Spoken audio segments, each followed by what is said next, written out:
You don't stop. I don't know. It's not looped. Unfortunately, I'm gonna have to get someone to fix that so it's looped. But hey, guys, we're back. We're back with actually Aubrey, and we are doing Love and Marriage DC, the premiere episode. Yay! Yes. Woohoo! I knew Let's this get it show was gonna popping. be. I knew this show was gonna be hot when I saw Irena and her husband Jamie Tyler. I was like, "Woo!" I know this gonna be hot because they looking good. 26 years of marriage ain't hurt them none. Ooh, three grown children and all kinds of entrepreneurial businesses. I am ready. Jeremy, let's go. You got the lead. Hey everybody. So this is gonna be our review for Love and Marriage DC. Episode 1, season 1. I want to get started off by saying this. Monique, I want to congratulate you on getting your show, sis. Well, this isn't your show. I want to congratulate you, but I want to allow you to know. I want to allow you to know this. I want you to listen to me good. You are starting this show off because you are coming off of the hype from Real Housewives of Potomac. But I promise you, within the next 2 seasons, if you do not step it up with your storyline, sis, you're going to be taking the back seat on this show. Like, I don't want you. I know that you was on Carlo's show with Melody, and you kind of might think that you're the HBIC of this show, but I promise you, it's really Irena. It really is. But I want to get it started off here. So the episode starts off with Monique. Well, let's start it off here. We see a black car roll up along the street. And I don't, if y'all don't know anything about DC, everything is close in proximity. The streets are like 2 centimeters apart. Yeah. So she walked out the car, almost got hit by traffic, and she walks out. She looking good. Monique is looking good. Her hair is tied up. She's doing these very unique hairstyles with these faux or real dreadlocks. I don't know if these are her real locks or just, faux locks. I'm not very sure, but she looks good.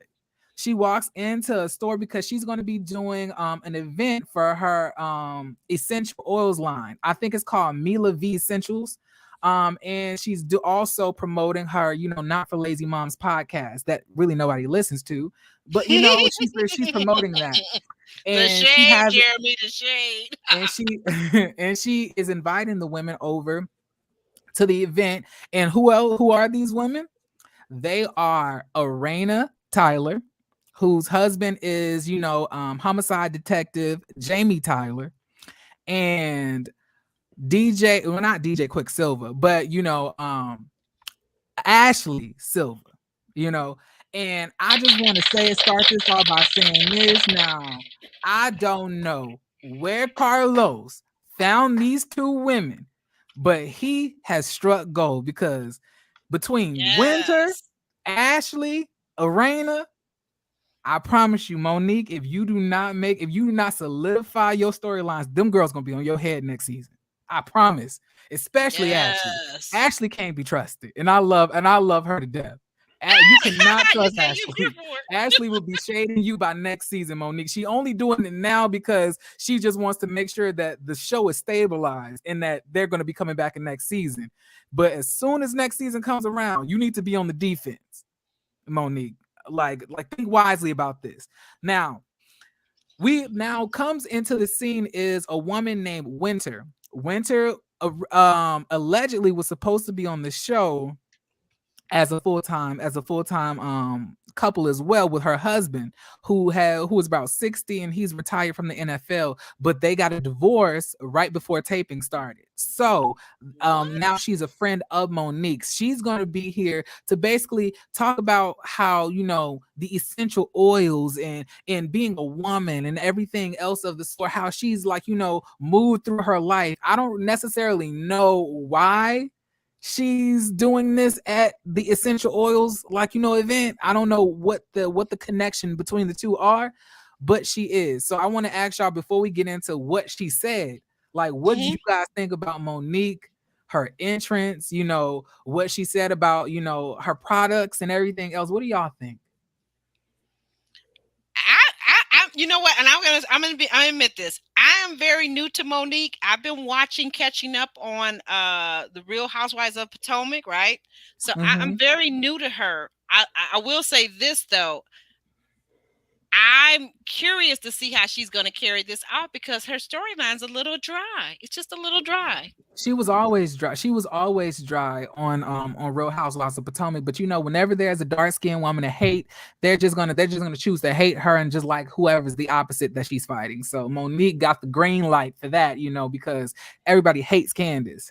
But So Jeremy, according to Monique, the producer approached her and I said, mean, Let's do of this." course. I mean, but you have to also think about it. You have somebody who's generated this much, you know, fanfare from that fight on Real Housewives of Potomac, Hmm.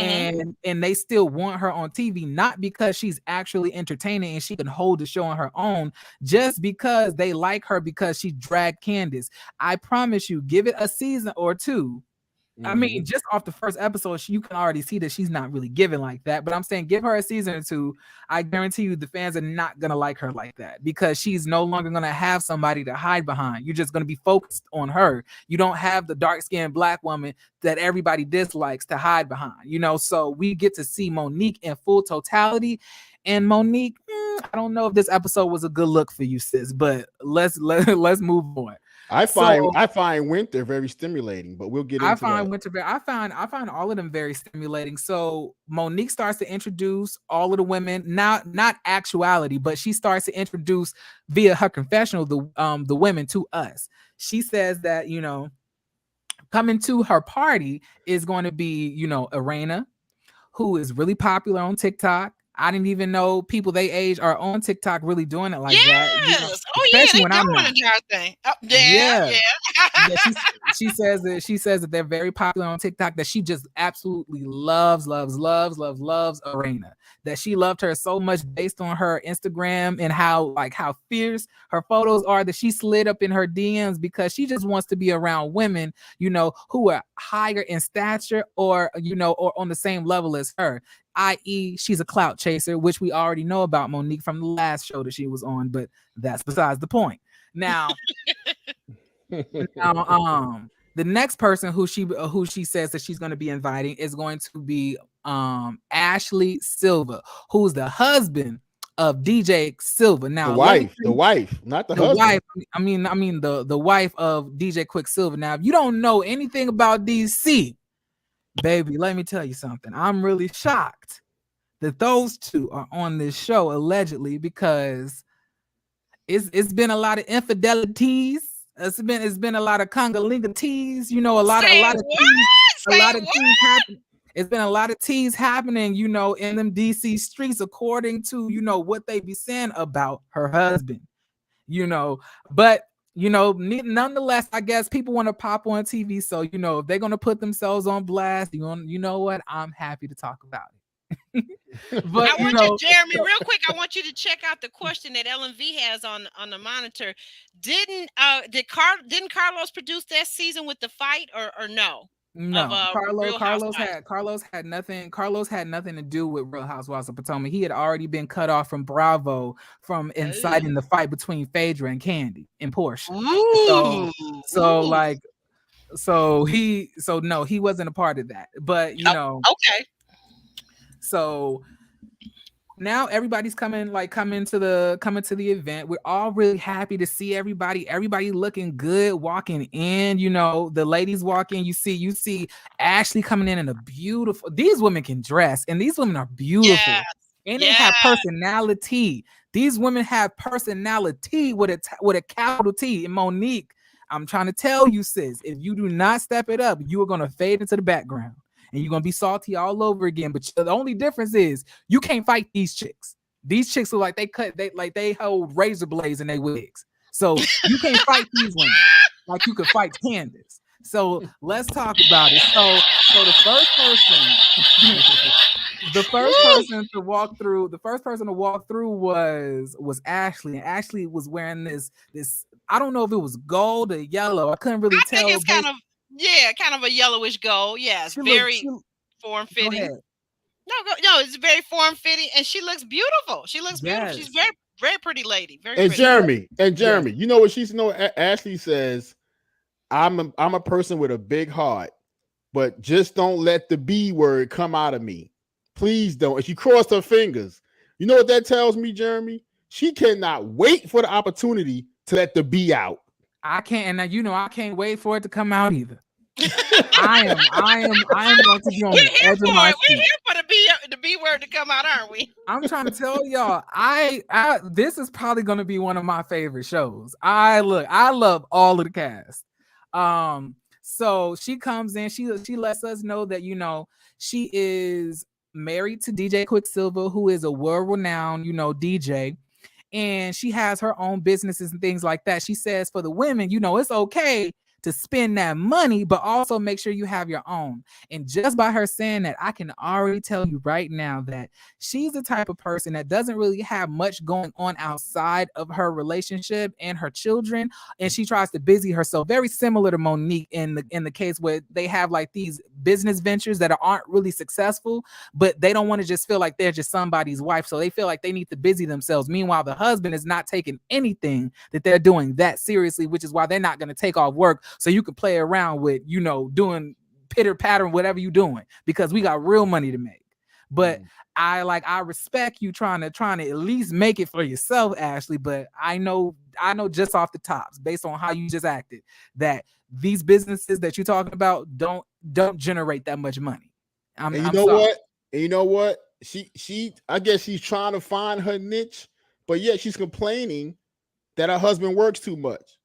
But if he don't work like he worked, y'all can't have the lifestyle. So pick your poison. Exactly.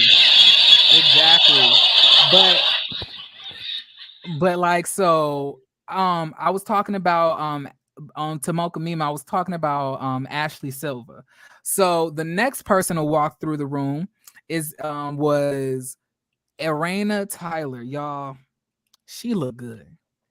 Everything about her looked good. If y'all don't know anything about me, listen.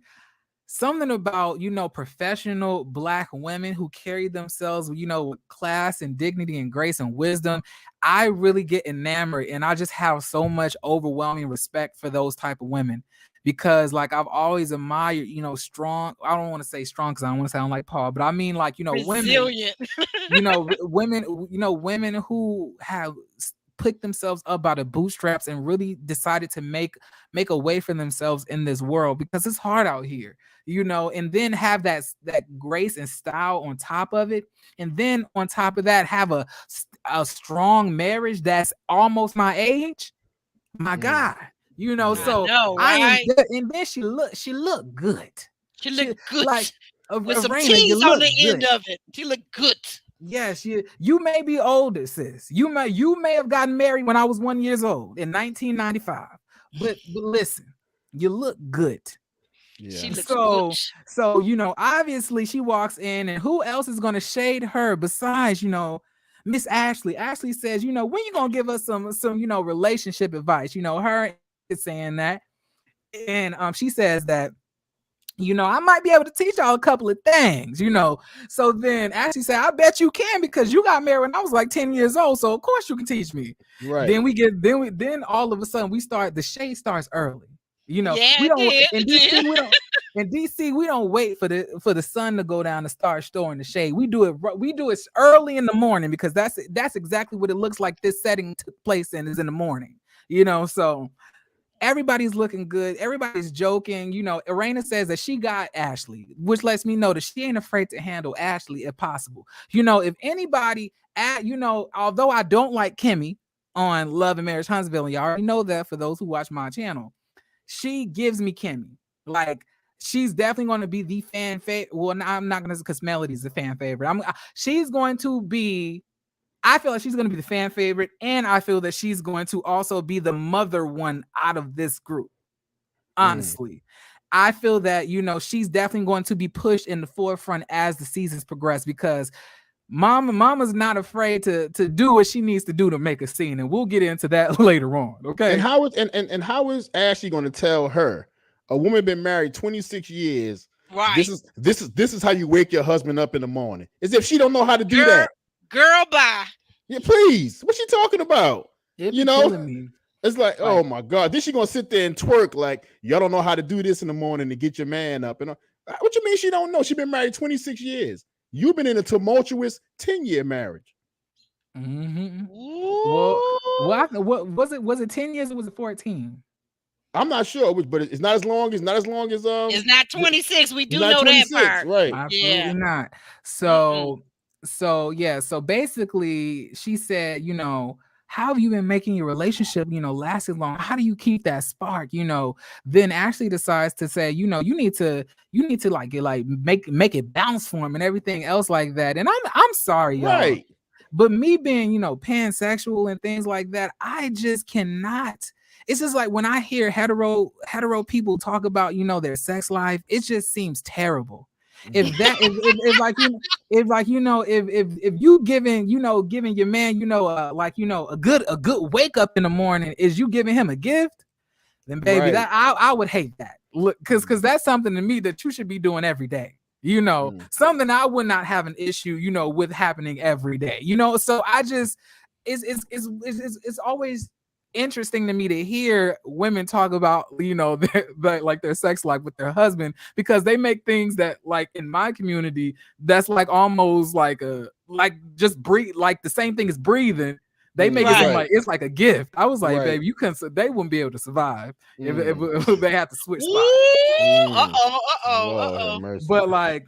But and Jeremy, it's the Samuels that have been together 10 years. The Samuels, excuse me. Yeah. Right. Yeah. The other couple, I think, is going on 16. I think you're talking about the Silvers. They've been together like 16 or something like that. Yeah. The Samuels is 10 years. Yes. So y'all, now comes into the scene is a lady who has half her head shaved off. Her name is Winter. Winter looked like she's been through she's been through the winter, the storm, the sleet, the snow, the ice, every rough, like storm, environment. Winter looks like she's been through that. Okay. So all of a sudden, everybody takes their places. We're all watching because now Monique is gonna, once again, we don't know why, give an interview to this girl at her event, but we all know it's because she was supposed to be on the show anyway. So we're introducing her to the audience. So that's what this is for, because it makes no sense for her to be telling her personal business when we just celebrating essential oils. But anyway, she's still healing. She's still healing, Jeremy. She's still healing. Like I'm like, listen. But so she sits down, y'all. And I'm you know what, Winter, I'm going to give you a round of applause. And I'm really trying not to give too much, because I also have to remember that I have to also review this for my own channel. So I'm trying not to unleash all the thoughts that I have, but I applaud you, sis, for telling your business, because I always said this: when you tell your own business, nobody will be able to to throw it back at you. Yeah, they can bring it up, throw it in your face, but if you already told it, it's all right, because you got it. But Winter, I want to let you know this. Now the Huntsville fans let Melody gets away with it. Now, just because your marriage is ruined, don't come around this group trying to stir up drama in everybody else's marriage because you miserable. I don't like that.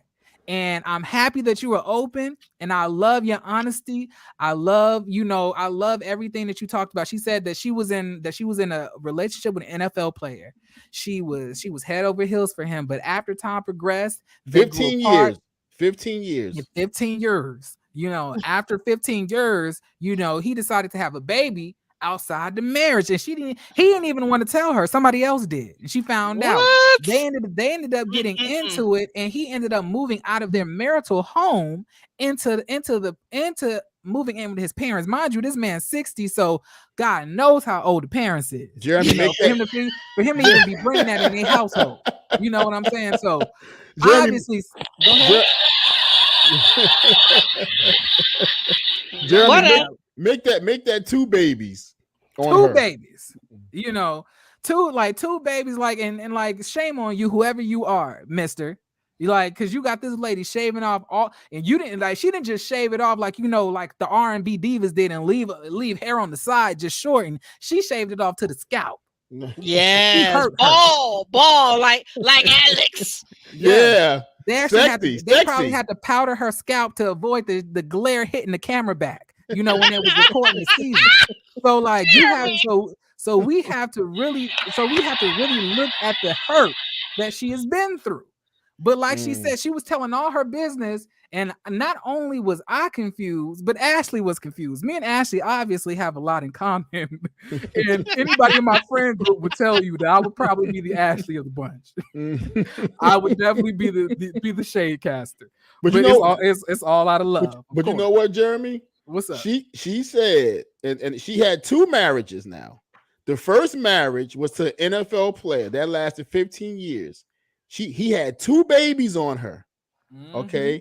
And then she got enough, gall to not gall, but enough strength to divorce him after 15 years. Then she got with another gentleman who was almost 60. Okay. They got married, and close to the 1-year anniversary, he suddenly abruptly picked up and left and moved in with his parents, who got to be close to 90. So why is a 60-year-old man moving in with his parents? So I don't know if you know this, but well, you probably do, because like you said, like when you was growing up, y'all had to, fight with razor blades in the streets to get into the house at at a decent time before the street lights came on. I think that's what you told Tiffany. Like so like when it comes to DC, it's the home of scamming. So she probably got with a scammer who ended up scamming her into a whole relationship. Facts. And to be honest, the man looked like Jeepers Creepers to me. So right, because he's got to be a good 15, 16, 20 years older than her. Because I don't think, even though she has Winter has 4 children, and I take it that those are by her first marriage, the ball player. Somebody's got a tab open because I can hear myself. Is that you, Alex? No, I don't. Hang on, let me see. Mute yourself. Okay. Just mute yourself. All right, go ahead. Jeremy, talk. Hello, can you hear me? Yeah, that is you, Alex. So fix whatever that is. You've got a tab open on your computer that has our show on. Turn it off, please. Like, y'all want to know what her ex-husband looks like? Y'all remember, when you used to get like a good Swiffer, Swiffer wet jet from the from the grocery store, and you immediately bring it home, and your mom will make you clean up, and I guess this is for me because I don't know if Swiffer wet jets was back in the day. I know it was mops, but and then after you had that beautiful, white, cloth thing that it was attached to, but afterwards it looked dull, it looked dirty, dusty, old, and used up. That's her ex-husband. Her ex-husband is a used Swiffer wet jet white, very much that. And obviously he makes her very uncomfortable based on what's going to be happening in the next episodes. But let's get back to Winter telling us all her business unprovoked. So we pan off into the audience, and we hear Ashley saying, "Oh, Jesus, I'm bored." Now, I don't know, Ashley, if you were talking about the event. Now, if you were talking about the event, I was bored too. Now, if you was talking about her business, that's a little bit messed up, because that story was wild. I think she was shading Winter, telling her the story of her life, which, like you said, it didn't seem like the appropriate place to be telling it. Yeah, it was very awkward. Like, you should have probably said this at a sit down, at a sit down, So afterwards, we all start to meet. We all start to meet up. We talking. After Winter tells us all of her business, and Irena invites her, to her 26th anniversary to celebrate her marriage. All of a sudden, Monique, being the weirdo that she is, because Monique was never one to like a moment to be happy and high vibes. They want to turn her her celebration of her marriage into a Q&A session. Q&A. Irena was very much like me. No, because let's talk about it. Don't nobody want to go over all of the hardships in their marriage, all of the times and I'm gonna tell you this. I know that the Tylers are a strong, cohesive unit now. But you can't tell me that Mr. Jamie was not putting Irena through the business back in the day. They look like they have been through Mm. some things in their marriage. They have worked through some hardships. Don't nobody want to bring up all of that hard stuff that they have to learn how to forgive, work through, fight through when they trying to celebrate and make it bounce and clap. They're like nobody wants to do that. So how about you respect that, Monique and Ashley, and not try to bring that up at the event, but of course, you know. M- let's just move on to the next scene. Well, you know You what? know, Let us jump in a little bit here too, Jeremy. I think that I thought that was just kind of clueless. Like, who does that at a party to celebrate? And Raina was being just such a gracious lady by saying, "Listen, hey, let's just have fun. The party." She had already said that the party is for us. We like to turn up. We like to drink. We like to dance. We like to have a good time. They've been throwing her husband throws parties all over the country. That's what he does. That's his side business. That's part of his entrepreneurship. So, like, who wants to talk about marital things? And then the other thing about it, did you catch this, Jeremy? Did you catch this, Alex? If you looked at Chris, his face, so Monique's husband, his face was like, don't do that. Don't even go there. right. Most men do not want to publicly talk about their relationship, let alone trying to get any tips, because that puts him in a bad light, as if they're not getting along. So why does she even do that? Like, she really just has, like, she's not reading the room, and she doesn't know her own husband of 10 years. And unless you haven't lived more than a week and a half on this planet, if a couple been together 26 years, they dealt with some mess in those 26 years and managed to stay the course. You know that already. This is not 26 years of walking on a cloud. Okay, marriage can be very difficult at times, but if you love each other enough, you can stay the course and get through all those trials and tribulations and put what's important first: love, family, respecting each other, so forth. But 26 years, that's a lot of time, lot. Yeah, it is. It is. Yeah, but and it is not the place. Let's just say that too. I mean, Right. where is your social graces? You don't talk about all of these things at a party. It's not that type of party. It's not one of those sit down conversational parties. It's a party. Okay. And that's why Like, that's why it wasn't a place for Winter to unleash all of her stuff. That wasn't a place for it. So yeah, like that's but I like that's all I gotta say on my scene. On not my scene, but like the scene that we were on, like before we move on. right. Cause I can't give it all up, y'all. I gotta Yeah, don't give it all up, because we gotta come over there and hit all the cursey words on your channel. So like what's next, Jeremy? so the next scene that we go to would be Monique basically meeting up with Chris. So y'all, let's talk about it. I'm gonna be honest with y'all. Call me messy if you want to. Monique is not attracted to Chris anymore. Period. What? Monique is not attracted to Chris, and that is probably one of the main reasons why they are not on good terms. Let me tell you something. Ooh. There ain't no way that you married this man, that you've been with this man this long, and all of a sudden now his personality and the way he's carrying himself is starting to bother you, because you married him underneath those pretenses. So you had to love that personality. You had to love that man that he was. But now, y'all getting older. He's letting himself go a little bit. Now he's trying to get into the gym. He has lost some weight. I will give him that from his season, the last season that they were on Real Housewives of Potomac. But Okay. as far as the relationship, I do not think that she is that attracted to him.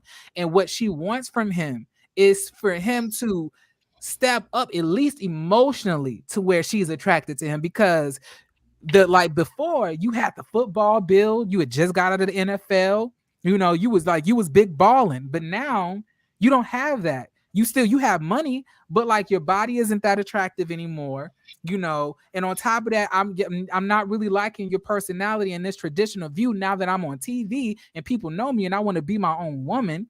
It's not really linking anymore. So she wants him to make these changes. But Monique, you have to understand that when you marry somebody, you married that person for who they were at the beginning of that marriage. Now, I understand that everybody grows, but the core values of who he is as a person is not going to be easily changed, especially with just with counseling. So you have to ask yourself, because I feel like you in this episode was nitpicking this man way more than what was deserved. But I don't know. I'm not gonna try to prejudge too harshly, because it's the first episode. The We need to NFL, see more. the NFL money stopped. No, the NFL money hasn't stopped. They still Mm-mm. listen. They get a pension, but it's not the same as playing. But who's to say that he hasn't made good investments? That house that they living in, pensions couldn't pay for that house in DC. It sure could. DC is one of the most expensive cities to live in. You Right. have to make consistent money every year to live in the place that Monique is living in. They're making good money. I don't know what he does anymore, but he's still making good money, obviously. But they're having communication issues in their marriage. Right. And Right. Monique, I feel for you, and I just hope, sis, that this show is not going to cause a strain on your marriage. Ooh. I really don't want to see that happen. I'm going to pray for y'all, but let's get into what actually happened in the scene. So he was working out. She comes and interrupts. They finish working out and everything else like that, and they're talking about everything that had happened at the party. Winter basically telling all of us her business about her getting cheated on by every husband that she had. So now she's talking to us about Arena's party. She's saying that she really loves Arena, how she likes her. They both like Arena and Jamie. And they said that they would really love to set up a time to really pick their brains, really get into what they're going through in their marriage. And let me just say this. I don't like that, and who are me to talk, because I ain't married, but I'm just saying that, don't depend on me to be an example of what marriage should be, sis. You don't know what we've been through over here. But I'm just saying, you go to marriage counseling. You don't know if these people want to talk about that stuff, because Irena doesn't peg me as a person to be like, sit down, y'all. Let's talk about my marriage. She's definitely not giving that. She likes the privacy of her own marriage and what they've been through to get to this point. But Monique really wants them to give up a Q&A at their anniversary party. And she doesn't want that to happen to Monique. Why are you still on it? Let it go. You cannot force this lady to give you marriage advice. No, don't nobody want to be friends with the couple that every single time they go out with the couple, it's never good times. They always want to argue, want to talk about the issues that they having. We just want to twerk and get drunk. Period. Exactly.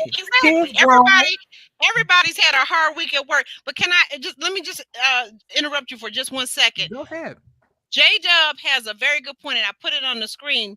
What do you think about this theory that he's saying? He said that Chris, is 10 years in the NFL. Okay, now he's at home 24/7. I think that's a problem. That's one of their problems. You know what? You know what, Aubrey? And I've heard a lot of former athletes, spouses say that exact thing. Coaches as well. A spouse of former coaches. Now he's home all the time. Yeah. Okay, they don't like that. Don't nobody want no man at home all the time with them when they was used to having a house to themselves. Don't nobody want that. I don't care. I can love you, but I don't want to see you 24/7. I'm sorry. Well, she got to find something. She got to find something to do to get it and get her thing popping off. Right, but he also got to find something to do. How about that? I know we said about financial investments, but he needs to find another passion, plain and simple. He's too young to be retired, okay? He only retired because of a neck injury, because he's very young. Right. So he's too young to be retired. Find yourself some business that pays and get up out this house. How about that? And I'll see you at 5:30, dear, with your dinner ready and your slippers, and you can do the twerking and the thing, okay? No, she ain't doing all that. Now she got to do all of that, because if he gets out the house, she will actually miss him. If you there in my face all day, you getting on my nerves. Spell it. Y'all different from me. I really just think that she's not attracted to him. I really think that's it. When you're not attracted to somebody anymore, and then on top of that, you don't like you never really like their attitude like that. Everything that they do start to irritate you. I guarantee you, if Chris had way more sex appeal and he got that back, she'll be good. I Okay. guarantee you. I feel. Okay. Go ahead. Okay. I'm sorry, but here's the thing: what you're saying that makes a point. But to your point of what you're saying, so is she gonna enjoy him even more and be more irritated with him home 24/7? That's gonna be even more irritating. But he's been retired out of the NFL for a while now, so it hasn't Okay. been. It hasn't been Well, like hit it's the not. gym then, dude. Hit the gym, and I'm not talking about the one you had built and spent $100,000 for at home. Hit the real gym. Okay. Yes, and like that's what he's trying to do. He hired a trainer. He's trying to make We it saw work. So that. I definitely do believe that he wants to make this work. You know, he's not Alfonso for put a ring on it. He's not just saying it to make her feel better. I really do feel that he wants it to work and he wants to make that effort, but he just like is taking him a longer time because like it takes a long time for some men who's been trained and having things ingrained in them like traditional values or that only the woman should have to keep her body up and everything else like that. He has to break all of those values that he's been holding dear all of this time for you, and that's not an easy thing to do. But listen, Jeremy, a lot of times, and I don't know if this is going to set Aubrey off, but if they want to be trophy wives, then that's their job to keep themselves up like that. Now, if you're going to be a trophy wife and you choose to do that, you got to keep yourself attractive at all times. That's part of the deal. And she's kept her body, her figure, and she's very attractive. So I'm not sure what I'm supposed to be excited about or upset about. No, because what Jeremy said, men don't feel like they have to do that. And a lot of times men feel like if I'm footing the bill, you got to look good at all times. That's the exchange. Yeah, I understand that. But we'll be talking about their marriage a little bit later on in the review, way more deeper than we are now. But the next scene that comes up would be, so we see Irena sitting at a computer. She looks over the monitor and she's up like, "Mama." Then pans over to her mama. She was like, Mama, what you cooking? Is it almost done? When she said, "Is it almost done?" her mama crooked her neck so fast, like she was about to slap her, but she was like, "It'll be ready in 15 minutes." If looks could kill, I tell you, the way her mother looked at her, woo. So then, and we also found out that her mother is living in the home with her and her husband, her family, her son. Yeah. Yes. So then her son comes down the stairs. Her son, who we find out is visually impaired. Now I just want to say, I really love the fact that Carlos King has chose this woman to be on this TV show because she has such unique dynamics that I've never seen before. Her husband, not her husband, but her son is visually impaired. And but she wants him to be there at the anniversary, and she also allows us to know that her mother stays with her and takes care of her son for her when she's not around. So she loves the fact that her mama's there. Her mama's. I was wondering what was the mama cooking, because I was like, "Mama, you cutting the heck out of them shrimps." I was like, "Are you cooking bouillabaisse? What are you cooking?" So we don't ever get to find out what it is that she was cooking. But we find out that she also has another son who she invited to the party, and that son is called Lil James, whichever one you want to talk to. And he has not spoken to the father in an X amount of months. The father and him does not get along, and he's kind of troubled. And I just want to say this real quick. And maybe because I get triggered and I get I get really jealous about this type of stuff, but nothing irritates me more than a hoodlum who was born from two parents who are very well established, who are good parents to them, and for some reason they I was born in the hood. My family are part of Blood and Crip sets. I was told they didn't even think I was gonna graduate high school. And I made it this far. Meanwhile, you have parents who will support you, who do all of these things for you, and you decide to go into the wrong tracks. Meanwhile, I was trying to escape, and I feel like that happens a lot with people who were born from two parents who are well established. A privilege, and I find an issue with that, because y'all don't know how much people would die for parents who cared, parents who gave them advice, parents who gave them wisdom. Like, I don't have that myself. Like, all the wisdom that I've gained has been from me, from life experiences, and things of that nature. Meanwhile, you have 3 wells of knowledge, including the grandma, and you still are deciding to bump your head along the wall. But I actually do think I know why in the future. I know why that is the case as the episode moves on. But what did y'all think about the relationship that we found out that the dad and the son has? Well, I'm gonna tell you this, and you're right, Jeremy. He's a privileged thug or a privileged thug wannabe, because I think it's the wannabe part. Yeah, the wannabe. He grew up privileged, and I think this is the impact of rap music. Okay, these guys listen to this music, and it's so opposite from the way they were raised, and it seems exciting, and they want to go ahead and try to emulate that until real life gets hold of them. Okay, and they need to understand something. A lot of these rappers out here rapping that stuff, they don't even live that. Okay, those record executives and the studios and the publicists, and they tell these guys to preach that stuff. These guys not living like that for real. A few of them are, okay, but not all of them. So you out here following a fake rap fantasy, getting yourself in trouble, all right, being estranged from your parents, and for what? Because a real father, a true father who knows he handled his business, he gonna let his son man up and take those lumps. And I've seen this over and over again. You think you a man?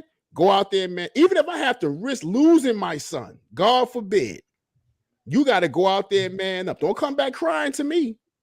And don't go back crying to your mother either. Sit out there and man up. Yes. And so next in the scene comes, her husband, who's introduced as, James Tyler, who's a well-established, very handsome man. He hosts he's a party promoter or a party host, one of the two. Everybody in DC be throwing parties and stuff. So that's why it's just they party out there. Yeah, they party. So he comes and he basically gives us his introduction. That's all good and everything else like that. But then he sits down and Irena allows him to know that she invited little James to the party. He don't believe that little James is gonna be there. He says, but little James better be there, or else there's gonna be some issues. And I'm sorry, y'all. Other people don't like it. I love, real. I don't know how you call it. The dads who are give tough love. I'm a tough love type of friend. I have very paternal instincts as far as my friendship goes, and I'm very paternal with my friends as well. And I'm a tough love type of person. I'm not the person who you're going to be getting, a lot of softness from, So I really do respect him as a man and as a husband, and I love the dynamic of Irena, because to me, I look at them as like, a classic, husband and wife, where, the dad comes across as, as a harder, type of guy. And then the mom is like very soft, and she comes and she soothes, whereas the dad is there to correct, and it's up there like I could just see them in the bed and like, your father, like it's almost like that. And I really loved that dynamic. And you really see, I just love to see a strong Black family. Yeah. I really do love to see it. Kudos to you, Carlos King, because I don't know how much longer I was going to be able to deal with Marceau and his underbite and Tisha and her, her broken English. I'm really happy that you have brought this show into our lives, because I don't know how much I could have took, Yeah. And one thing I'm gonna say about Carlos and that strong dad, parenting thing, he's not gonna allow Jamie the father. Jamie's father, right? His name is Carlos, right? No, Carlos is the guy that actually puts the show together, the producer. Oh, that's the producer, right? Jamie and little Jamie. Okay, yeah. Yep. So Jamie's not gonna allow his love for his son or his wife to force him to acquiesce his parenting. Okay, so he's going to stay steadfast to what he believes. And he told his son, if you get in some mess, I'm the first one there, but you got to make some decisions. Okay, the decisions are yours. I can't save you anymore. You grown now. Okay, And out his own son's mouth, yeah, I hang with the wrong crowd. I smoke too much. I drink too much. Well, if you know you're doing it, stop before it's too late. See, these suburban kids, they're not built for this prison life. They think they are until they get there. Then they crying for mom and dad to get them out, to put their house up, to get these fools out of prison. You had no business out there trying to be a wannabe thug with the privileged life you could be doing. You could be an engineer, a doctor, a lawyer. You could be doing so many productive things, but the streets are appealing to you? Really? But wait. You have to we're gonna have we're gonna have to review their actual conversation, that they had later on in the episode, later on in this review. So I definitely want to hear your perspective on that, but we can't jump ahead too fast. So the next scene that we go to is Ashley. Ashley is in her house. Her kids are waking up. She's making them breakfast and everything else like that. Her husband comes downstairs. He ain't talked to the kids yet. She up there like, why you got an attitude? He's up there like, I'm just trying to get me some tea. Can I make some tea? So he finally sits down at the table, right? And this is when Ashley allows us to see a little bit of a more vulnerable side of herself. And like I said, I like Ashley. I think Ashley is shady. I think she's funny. I think the viewers ain't gonna like her because we live in such a sensitive cancel culture that you say one thing that somebody don't like, you canceled. But I like her. So she lets us know that, she has all of these multiple businesses that we never heard of, but she has these businesses, and her husband is a very successful, well-renowned DJ. He's worked with Janet Jackson. He said a couple of Prince, I believe he said with some really big names. Look, as soon as you say Janet, game over. That's all you gotta say. If you did something with Janet, you can host at my party anytime. Listen, but the thing is that he does not have enough time to be at the house, and she just feels that she wants to make more of a statement. She don't just want to be somebody's wife. And that's exactly what I was telling y'all before earlier. If she really had all of those businesses, as much as she claims that she does, she wouldn't have even been saying that. But she's making businesses, but they're not successful. They're it's almost like busy work to make herself feel better. Mm-hmm. And she wants to break out of that and really step into, who she is. And she wants her husband to jump on board and take a little bit of time off work, because from her vantage point is up there like, you've been making all of this money, we've been saving, you don't have some time to take off and spend some time with the kids so I can go do some stuff on my own as well. I don't just want to be DJ Quicksilver wife, and he's saying that I've been working so hard, doing 15 gigs in a week, because I love providing for my family. I love giving them things that I never had. But you want to know something, DJ Quicksilver? You want to know what your kids also need? Your presence in their life. And just because you're their dad and you're married in a relationship, they will definitely notice an absence of your presence in their life as they grow up because you're always at work. So you don't want to miss these years. It's very important that you listen to Ashley when she says this. Your kids are going to remember this. But you know what, Jeremy? There's no unconditional love when it comes to men or fathers. You either provide or that's it. There's no unconditional love there. Provide what? Discussion. Provide what? Provide the lifestyle. Provide the money. Take care of the house. Take care of the wife. Take care of the kids. There's no unconditional love there. They could love the mother. Wait a minute. Wait. But we're talking about the child right now, aren't we, Jeremy? Are we talking about the child? Yeah, we're talking. I was talking about about spending time with their children. Like, you can definitely have unconditional love for your father. My biological father was never in my life like that. I didn't know that man until I was about 17 or 18 years old, and he never gave me anything. Never gave me a present. Never gave me a gift or anything. But I never once disrespected him. I never once talked crazy to him. Immediately when I met him, I felt like I loved him, unconditionally. Because I never, it wasn't like, well, you didn't give me anything, so I don't love you. It was more so I just had to deal with a lot of hurt and resentment that I had towards him for him not being in my life. But as far as the love, I love him just as much as I love my mom. It's I just respect him on two different levels, but but in my opinion, I'm just be like this. I'm gonna say, Ashley, your husband can't be trusted. And now I do not think that he's doing all of this and not, not like entertaining these women on the side. And I won't be surprised if later on in the season, if we find that out. It's the reason why he don't want to be around you. He just wants you to be stuck with them kids. He treating you like Tisha. Don't let him do that. Oh no! Don't tell me he's Marceauing her. Oh Lord, he's definitely Marceauing her. Don't Marceau that woman. But he's not as disrespectful because something tells me that Ashley ain't afraid to lay hands on him because he kind of short. Ashley's a tall woman. Didn't they call him DJ Fun Size? Yep, they did. They got to stop. That's not nice. So yeah, you should have had better jeans. Sorry, but not sorry. Oh goodness. But he says that he's gonna, like, if it's the last thing he do, he's gonna die trying to do better. I was like, you don't have to die trying to spend time with your kids. Just spend time with them. It's that easy.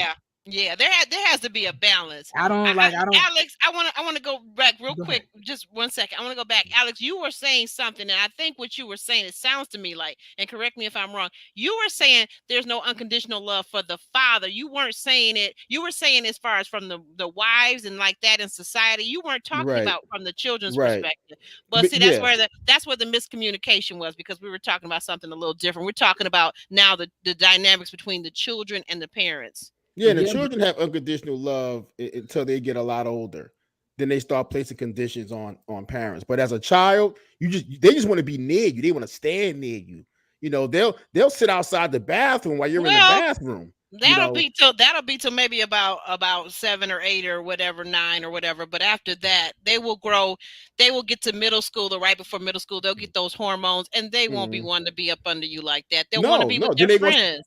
Then they'll start placing conditions like the mother, like everybody else, like society does. It's like we keep talking about, Kenny from Ring on it, right?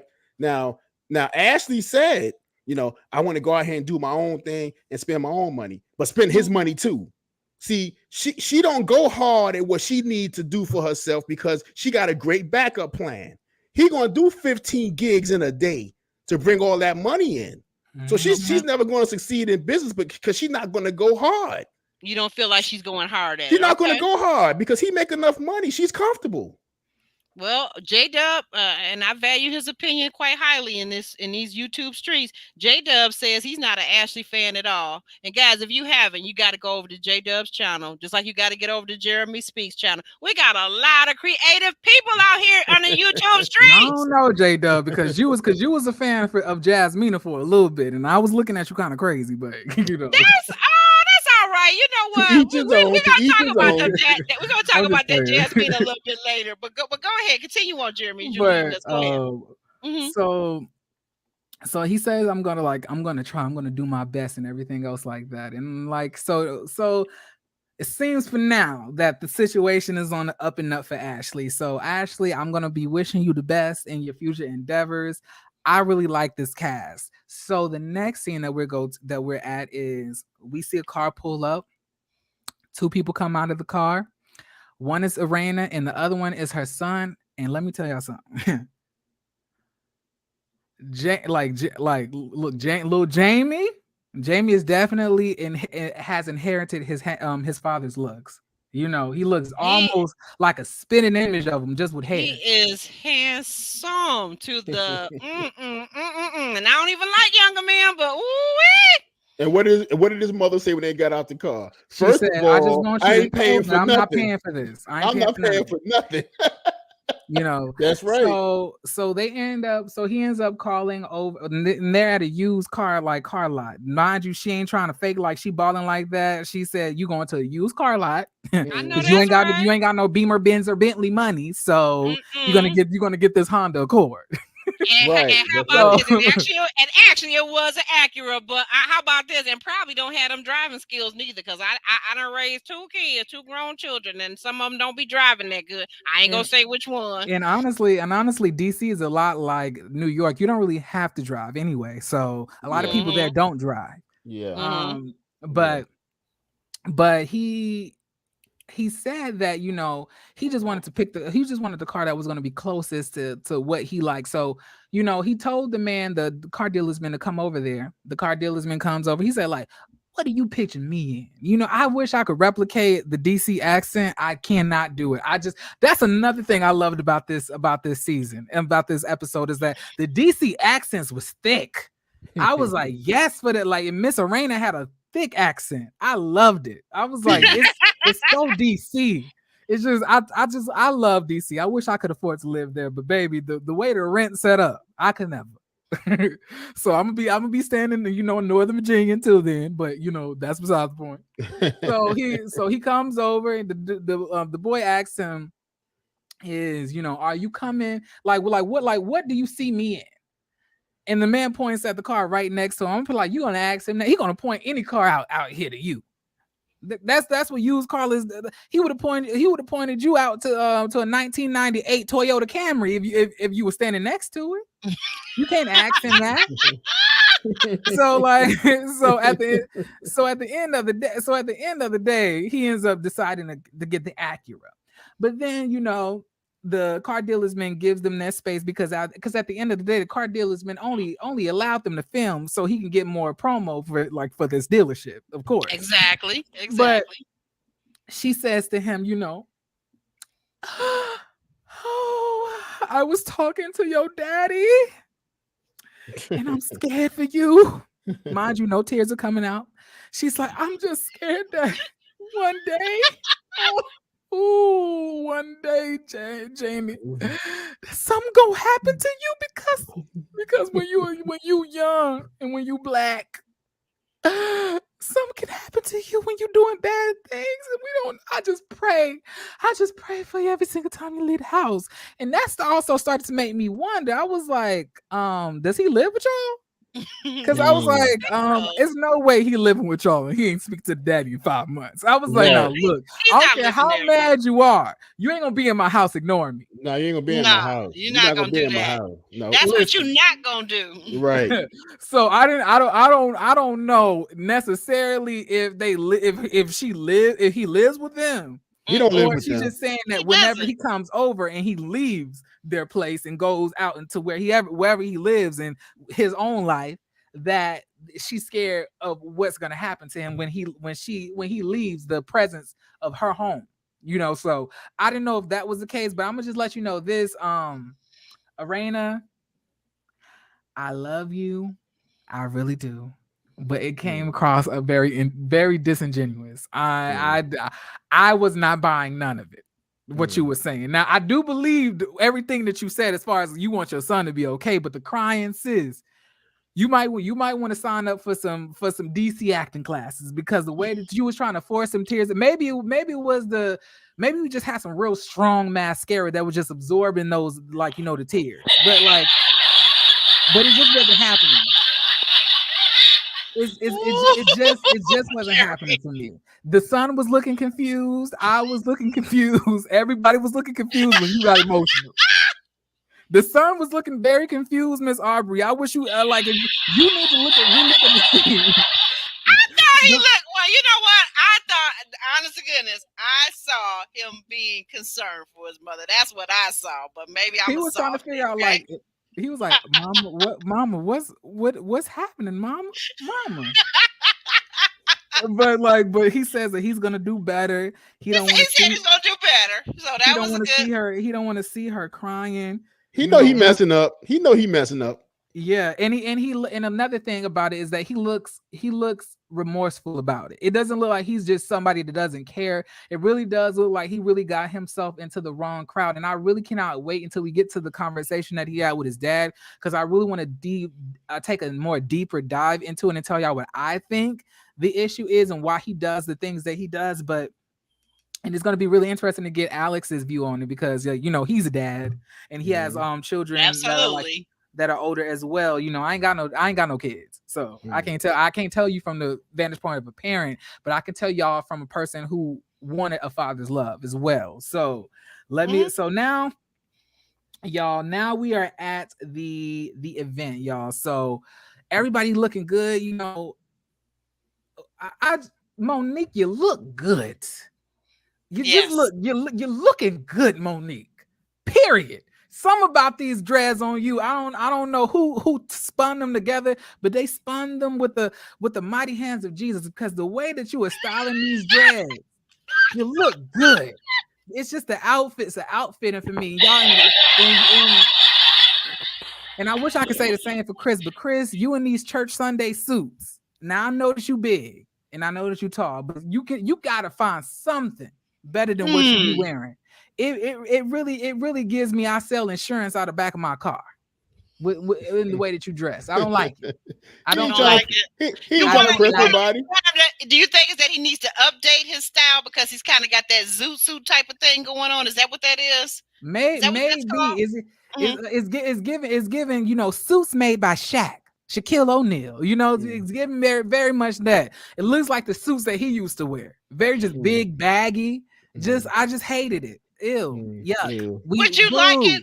Who would you say? Would you like it if he was wearing those suits by Steve Harvey? Tell us who you would like. You gotta give us some examples. Good old Steve Harvey fit. He just needs some tailored more to his body. But you know, Chris is like an old school man, so he probably don't even believe in any type of tailoring or anything else like that. Even though that's what the older generation used to do. But you know, he just might feel like that's not something that he wants to do. You know, so. But needless to say, they come in, you know, they sit down. Who else is they sitting besides the chick with half her head cut off, looking crazy?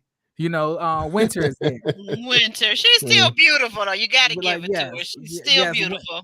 Yes, Winter is there, and she shows up by herself because, like she said in the beginning, both her man cheated on her, and she by herself. The only thing she got to her name right now is half a head of hair and 4 kids. So and a lot of ambition. Listen. So the next couple to walk up is none other than Ashley and her husband. Ashley, you look good. She looks beautiful. I don't know what it is, but the fashions in DC is eating the fashions that's in Potomac.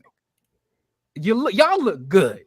I ain't gonna even hold you. Even the chick would have her head shaved look good. baby, listen. Y'all looking good over there. I don't know who, I don't know who making the fashions, but I'm loving what I'm seeing. I'm loving it. Good job once again, Carlos. But let me keep on going. Because I'm getting sidetracked. So now, you know, comes who else comes in, you know, besides you know the ones who's the party's all about. It's Irena and her husband. They come in looking good. Now, Irena, I just want to let you know this, but just because you throw on fur on top of it, don't make it pop. It's a cute outfit, but you looked way better to me when you came to Monique event. I didn't like your outfit too much at this event. I was going halfway called Peter. You know, we don't do all that fur. Let's protect the animals, okay? But she looked good. She walked up. Her husband had a nice suit on. See the Chris. Now that's how you do it. Now I know that he's only a fourth of your size, but see, I'm pretty sure there's some big and tall tailors out there to tailor you up a suit that looked like you could at least put a Gucci pendant on or something. But like, they look good. They are a well-dressed couple. I am standing Irena and her husband. Listen. Let me I'm just let y'all know, y'all are my honorary parents. At any point, if y'all want to give me some birthday money, my birthday is next year in March. So listen here, Miss Irena. Next year in March. March what? March the 3rd. Oh, okay. You guys are in the same month birthday wise. Yeah, I'm a March baby, the 18th. Oh, you a Pisces? Yep, sure yep, am. Of course. I can sense it. Okay.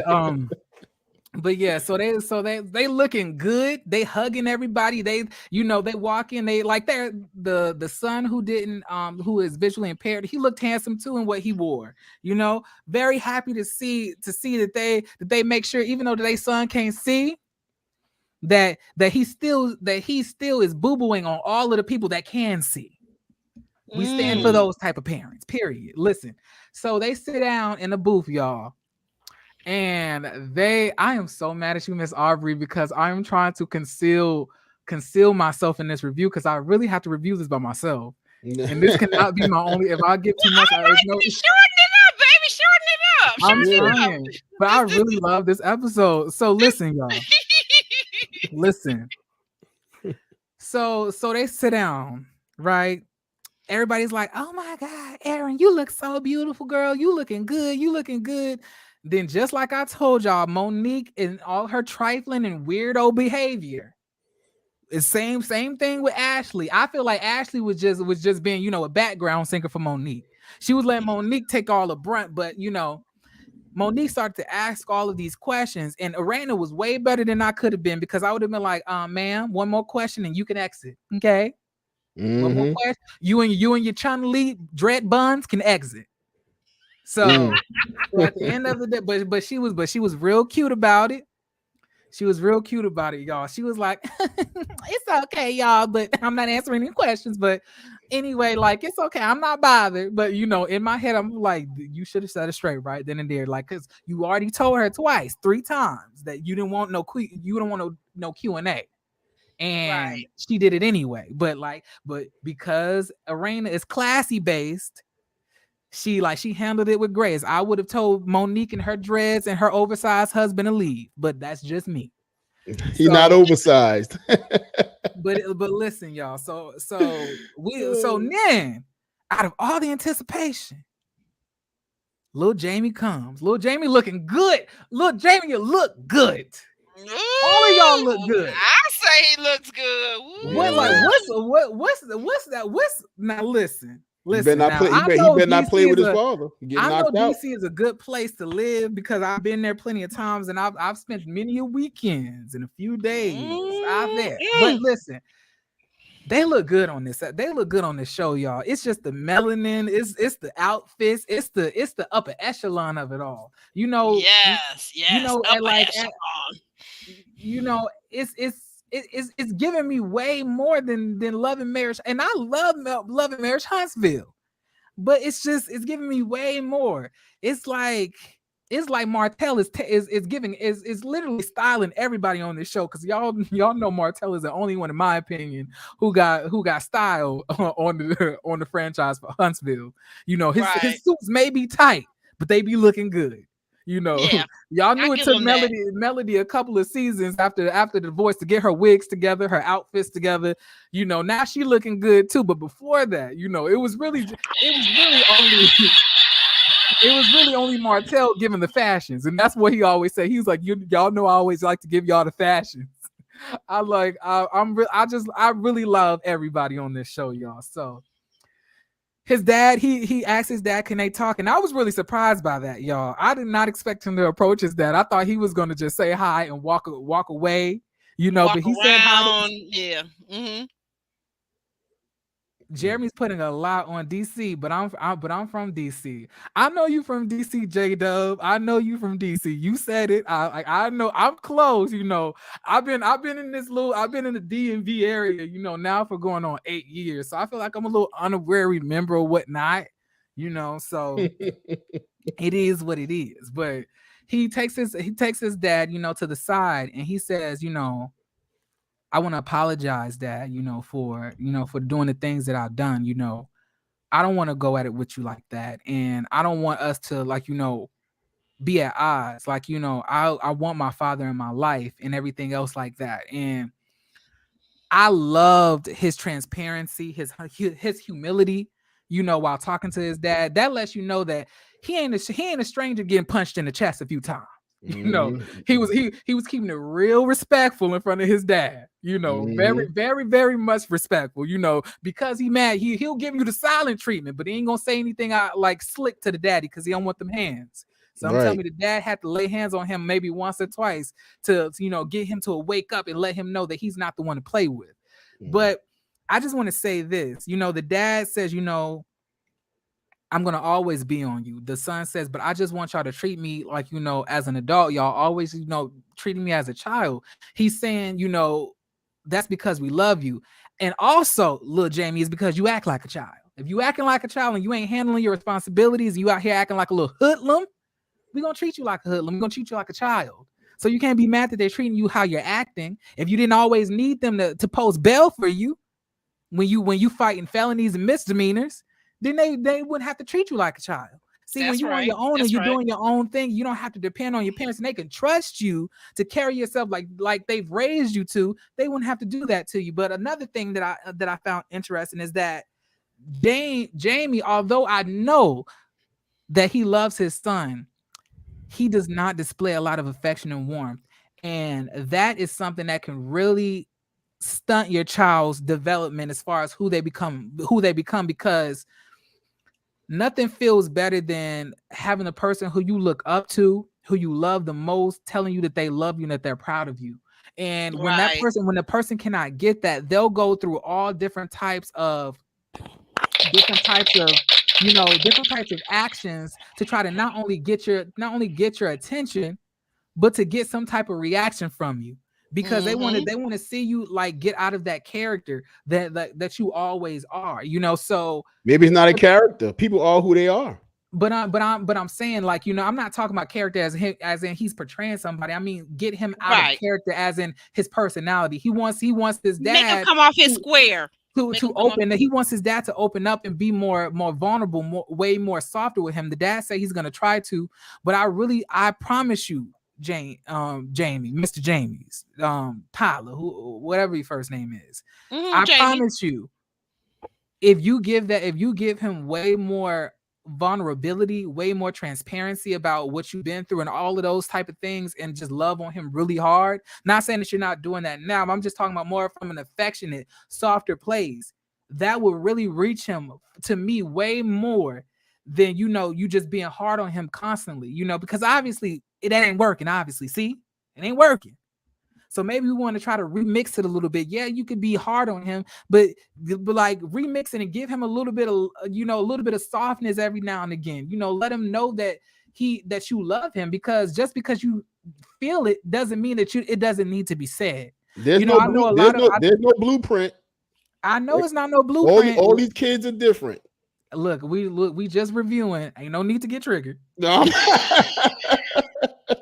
But like anyway, like I was saying, like I was saying, I'm just telling you from my perspective and what I think. Oh, that's funny. Now she gonna overlaugh because I told her. But listen, y'all.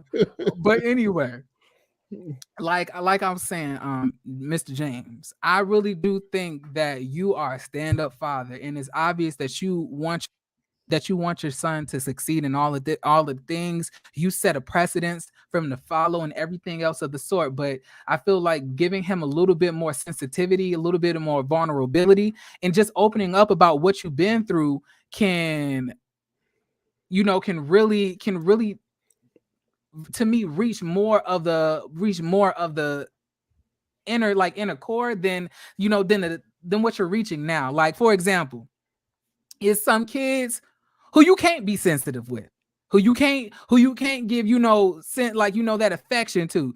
You gotta cuss them out. Like my dog, for a long time, I tried to be like, oh, Michael, but that wasn't working. At one point, I had to cuss him out. I'd be like, Michael, if you don't sit yourself down, I'm gonna have to punch you in the face. And like he sat down. It worked. But that does not always work for everybody. You have to learn, and you have to customize your parenting to what the child needs. And your child is screaming for a hug at this point.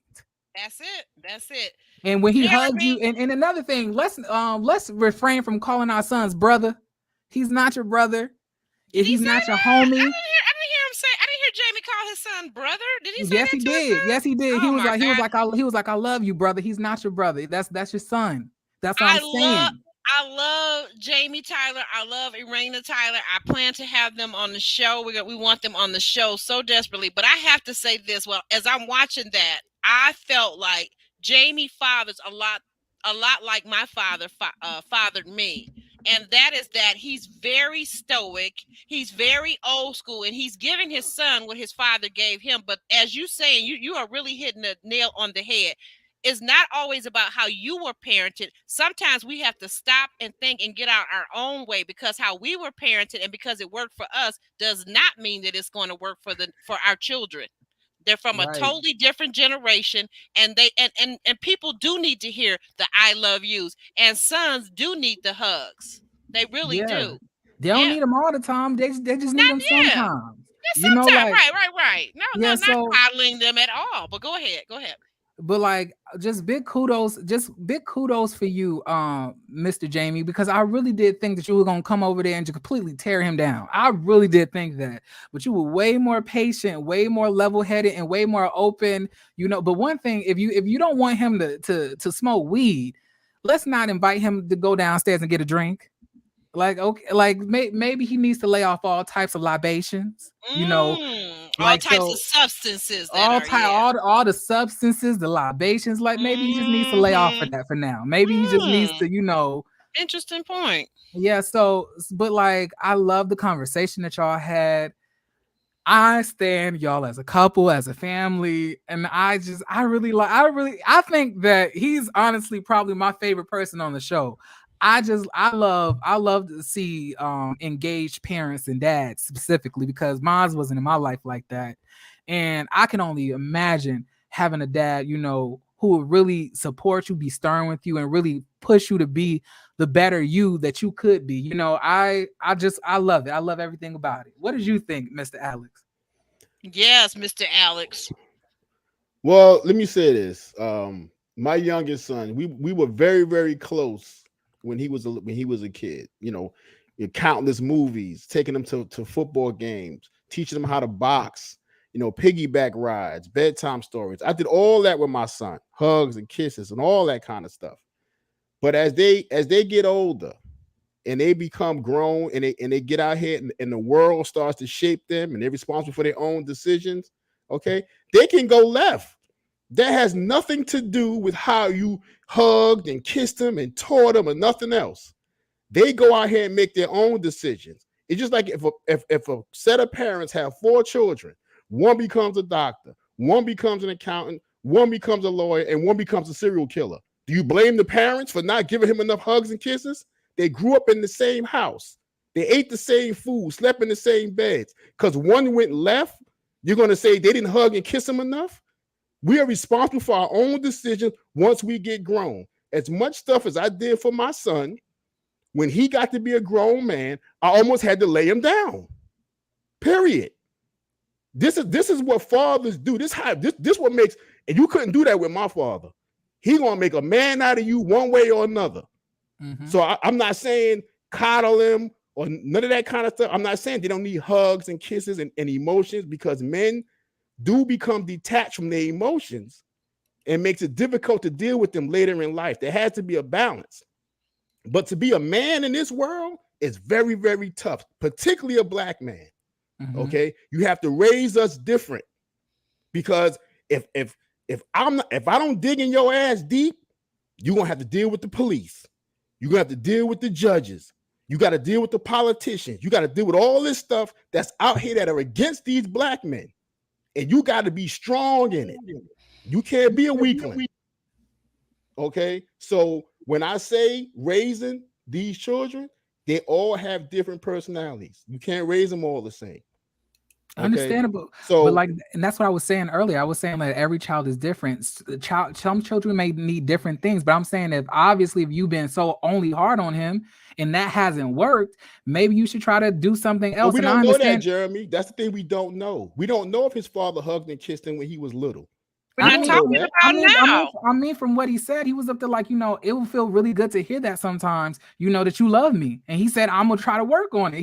It's obvious that they don't have an affectionate relationship between one another based on how they interacted. Not saying he's a bad father or anything else of the sort, but like just as much as, kids going to do whatever they want to do. Like I said, everything that a parent does or teaches their child, regardless if you think it didn't take effect or not, it's still inside of them somewhere. And now, regardless if they decide to act upon it or to utilize all of the things that you taught them, that's on their own. But at the end of the day, I feel like that groundwork still needs to be there. For example, my mom laid a lot of groundwork for me when I was really younger. But as I got older, me and my mom's relationship had broken up because of her ex-husband that came into our lives. But that didn't stop me from being the person who I was going to be, and like chasing after my dreams and acting like a civilized citizen, even though I've been through a lot of different, hardships and things like that, as far as, my family being gang affiliated, and me not having a very, affectionate household or anything else of the sort, you know, I like it, but at the end of the day, that stuff that my mom told me when I was really, really younger stuck with me, and I always remember and refer back to it. But like I said, not every parent is going to be perfect, and that's understandable. But I'm saying that, if your kid is screaming to you that they need something, not saying that it's going to be easy for you, but I'm saying that at some point, if they need a little bit of emotional, of an emotional connection to you, then I feel like maybe you should try to go out and grow and do that. Maybe that might even help you as a person, because you might have been detached from your emotions for that long of a time. Well, what you're saying absolutely, Jeremy. What you're saying is the lessons taught to them when they're younger, they hear you, they can embrace it, but they'll reflect on a lot of stuff later as they go through life and start making decisions, good, bad, or indifferent. Okay, so I definitely agree with that. I always told my sons, okay, be a participant in your life and not a spectator. You can dictate what direction you want your life to go in based on your decisions. Okay, once you cross my threshold, your decisions are your own. Don't look back at me and go, I'm doing this because my dad didn't do this or my dad didn't do that. Look, your decisions, your problems at that point. Now, I probably can help you here or there, but it's that whole prodigal son thing. That's biblical. They think that they're going to get to the point where they're going to swell their chests up and think they're going to come at you, and you're going to have to lay them down. And the mother can't get in the way of that. Excuse me. And speaking of the prodigal son, what did the father do when the prodigal son returned home? What did that father do? He embraced him. Okay. So I know the story. And I'm saying like a lot of y'all be talking about and a lot of y'all want to base the things that you do on Christianity, but I'm letting y'all know, if y'all haven't read the Bible, Jesus and God the Father have a very affectionate relationship, so much so that they become one multiple times throughout the biblical scriptures. So he ain't afraid to give his son a hug.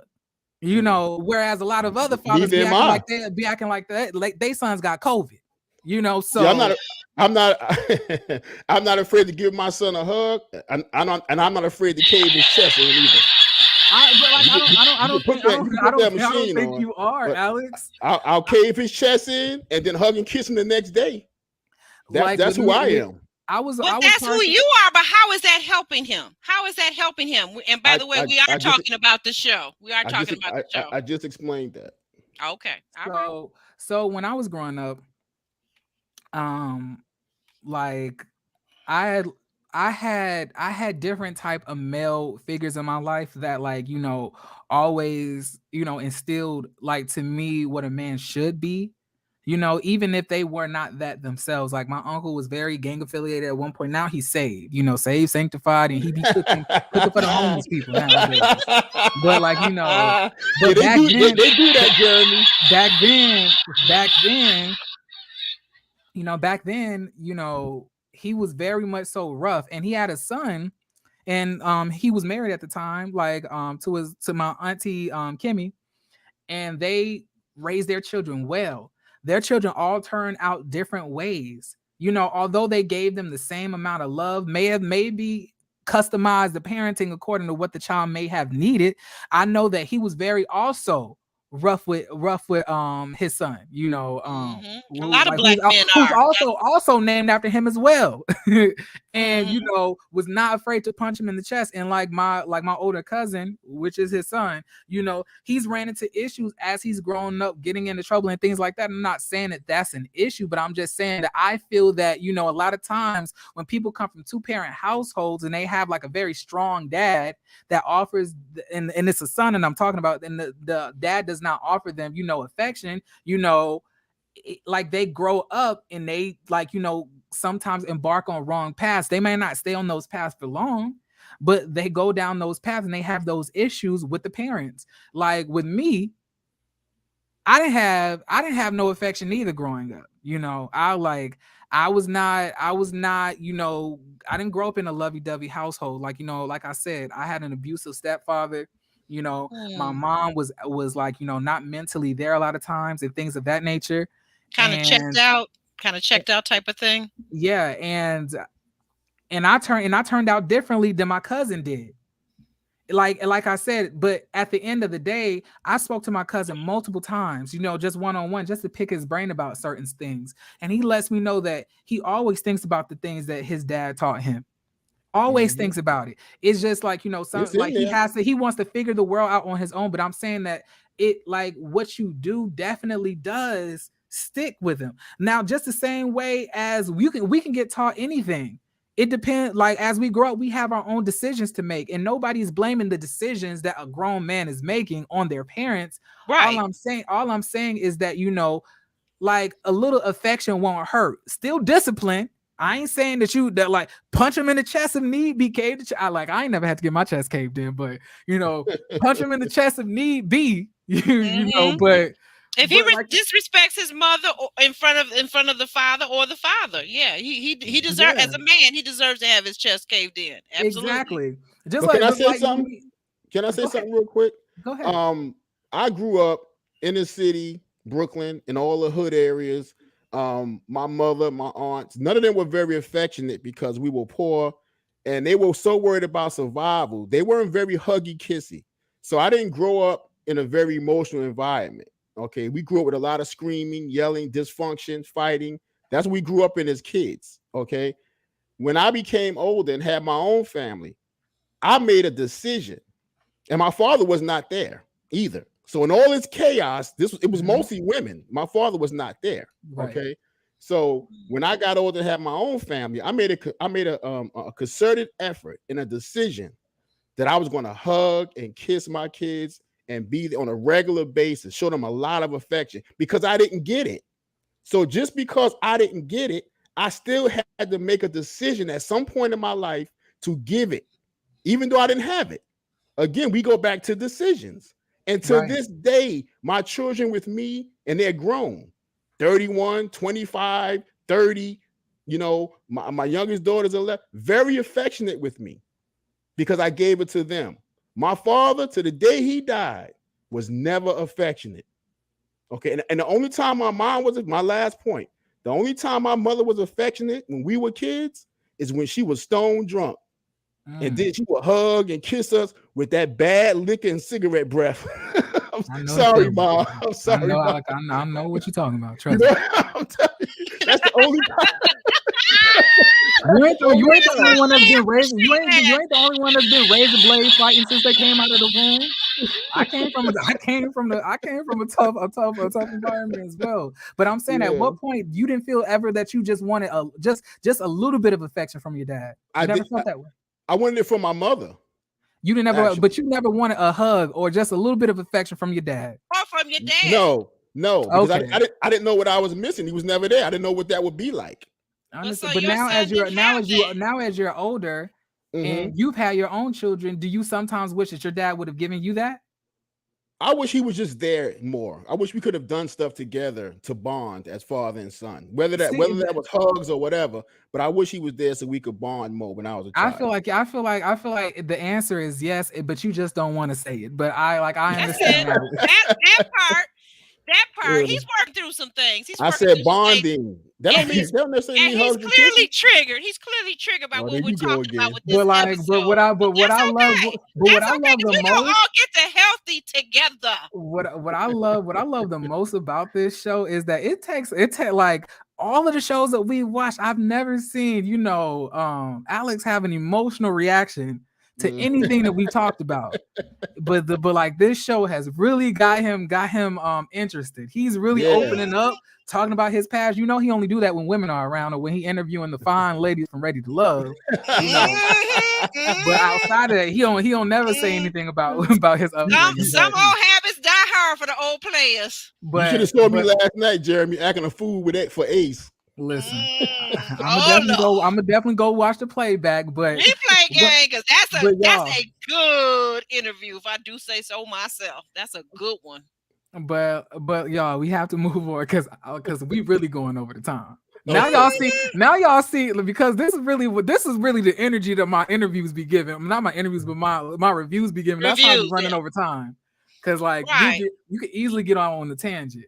Oh But But yeah. listen, go go ahead. ahead. I want to add something to this father son thing Oh, though too. I want to go add on. Hell, Yeah, go I want to ahead. add on a different element. You know, as we hear our resident father being hard and stoic and whatnot, and trying to say don't put the blame on the daddy, but that wasn't what Jeremy was talking about. So when you go back and you listen to this on the replay, Alex, you will catch that you was all in your emotions and you was all triggered, but that really wasn't what Jeremy was saying. But more importantly, let's get back to Mocha Mima because Mocha Mima got a good point too, and it's a different track.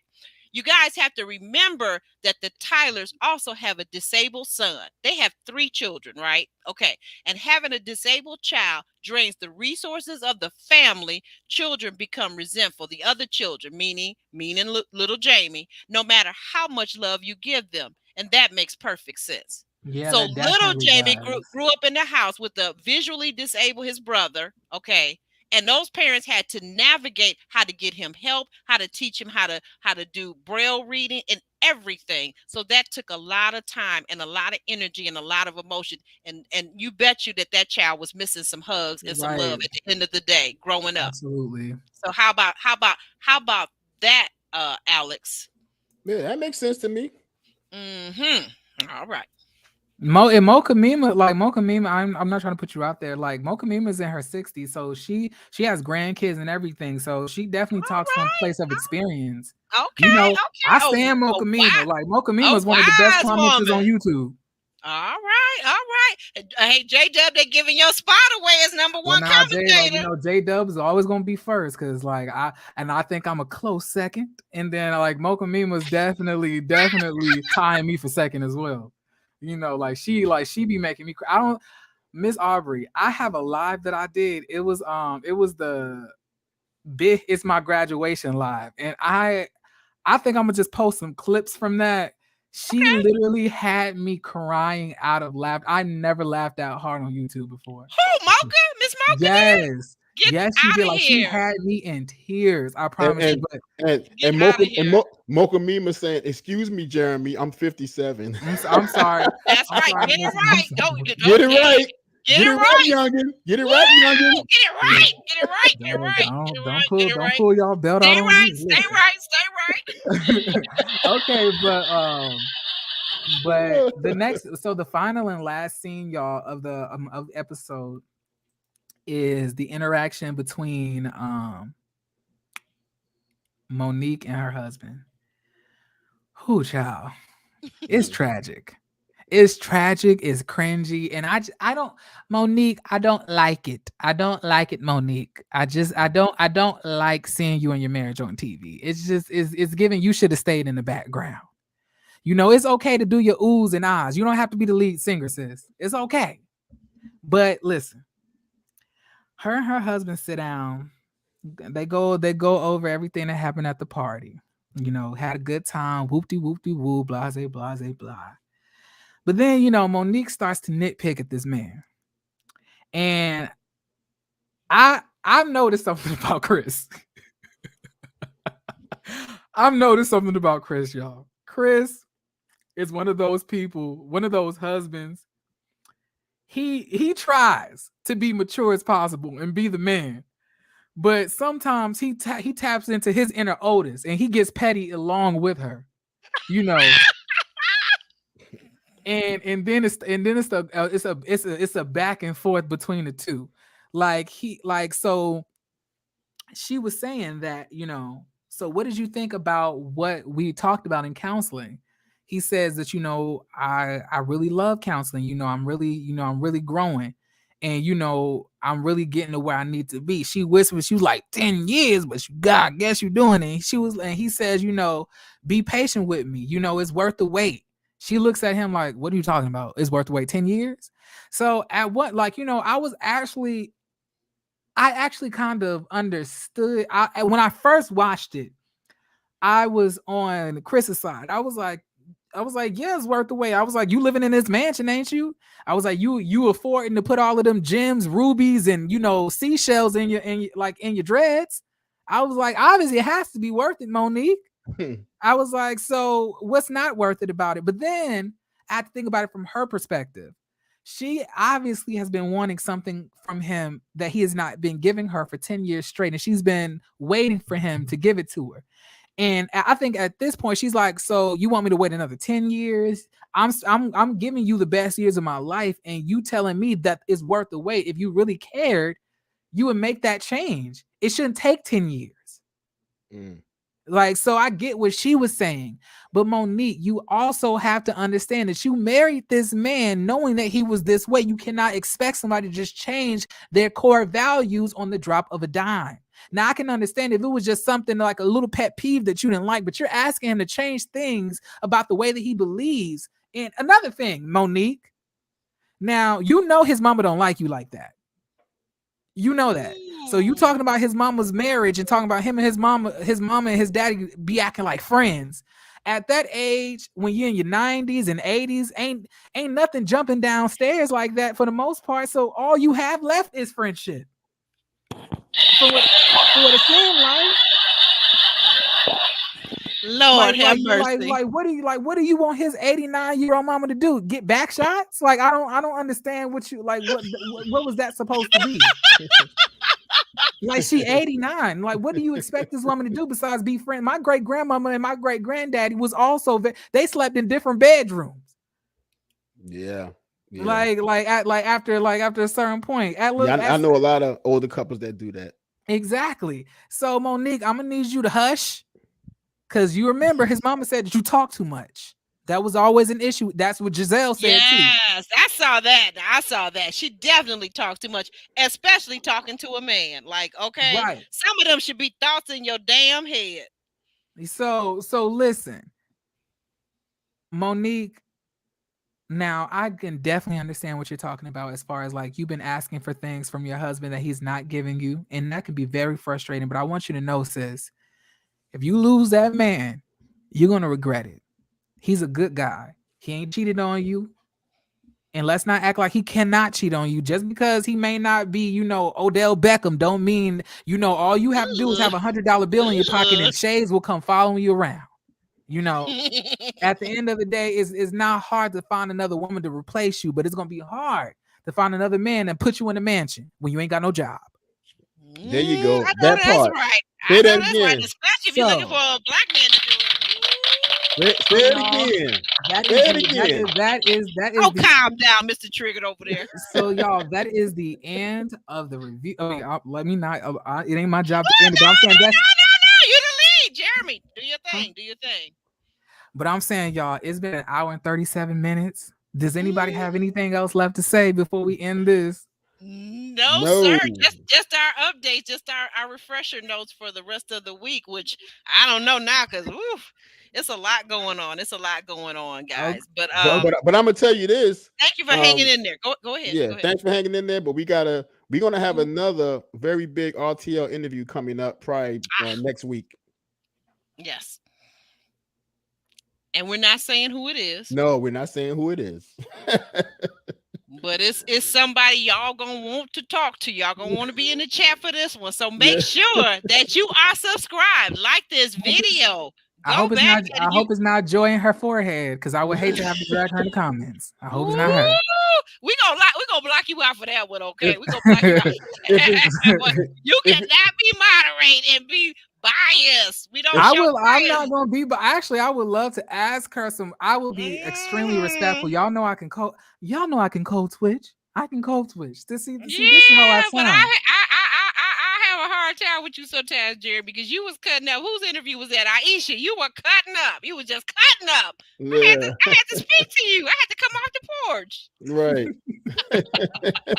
But guys, enough of our inner workings. We'll have this conference with the three of us. But guys, thank you so much for being here.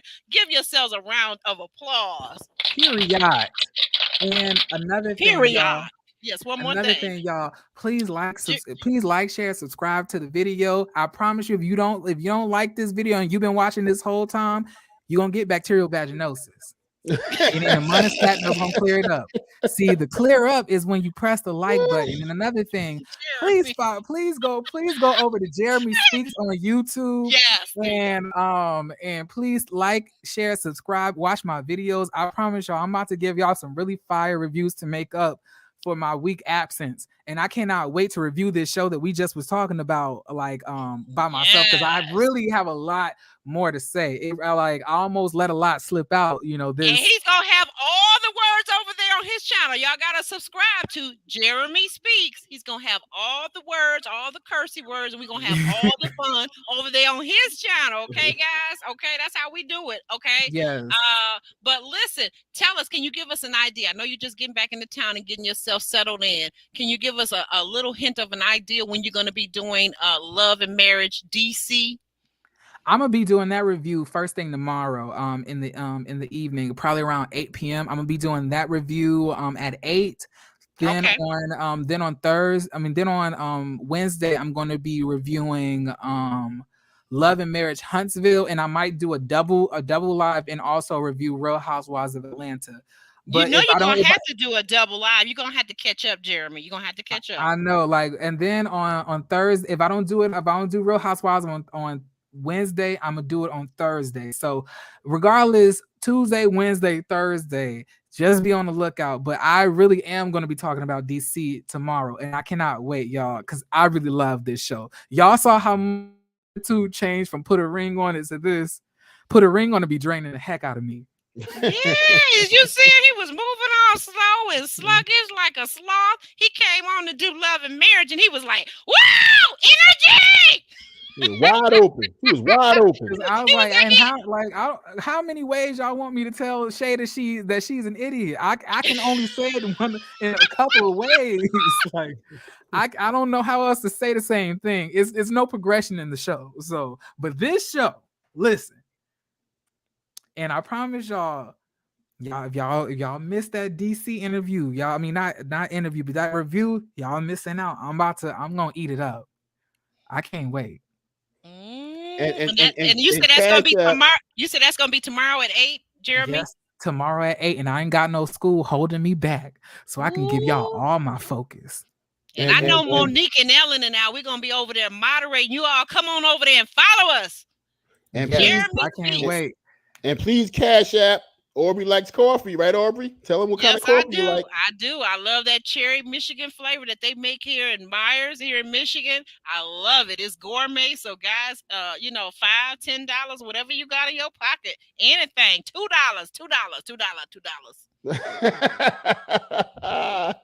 Oh boy! Well, you guys have been great. But I had a really fun time. I had a lot of fun with y'all. I love to see Alex get triggered for the first time, and for the rest of y'all, you see that stoic mountain move. Woo! For the rest of y'all, much love. I'll jump down and just allow Alex and Miss Aubrey to close y'all out. But see y'all later.